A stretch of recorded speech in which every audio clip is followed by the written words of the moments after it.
अस्सलाम वालेकुम नाजरीन जी, मैं हूं नाइला भट्टी और आप देख रहे हैं न्यू BBC न्यूज HD। आइए शामिल करते हैं आज की अहम खबर शामिल करते हैं कराची से हमारे न्यू BBC न्यूज़ के ब्यूरो चीफ ऑफ कराची मोहतरमा बुशरा सैयद की रिपोर्ट के मुताबिक जहां इंटर सिटी ट्रांसपोर्ट का दाखिला कराची सिटी एरिया में ममनू करार दिया गया था और इस पर पाबंदी लगा दी गई थी, सिंध के सूबाई सीनियर वजीर ट्रांसपोर्ट शर्जील इनाम मेमन ने तहरीरी तौर पर अहकाम जारी किए थे कि इंटर सिटी ट्रांसपोर्ट जो कराची से दूसरे शहरों के लिए जाते हैं उनका दाखिला शहर कराची में ममनू करार दिया गया था।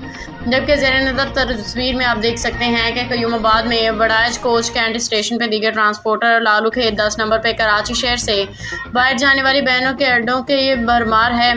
यहाँ मुकामी इंतजामिया जिसमें traffic SO SSP traffic DIG traffic ने ट्रांसपोर्टरों को खुली छुट्टी दे रखी है।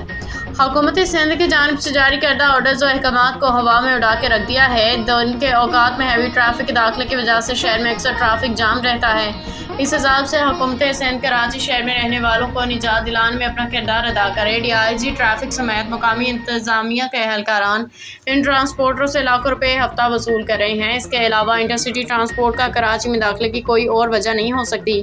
देखना यह है कि अरबाब इख्तियार इस संगीन अहम मसले की जानिब अपनी तवज्जो मबजूल करा के इसको हल करते हैं या खामोशी इख्तियार कर लेते हैं। अब तक के लिए इतना ही। मज़ीद खबरों और अपडेट्स के लिए देखते रहें न्यू BBC न्यूज HD।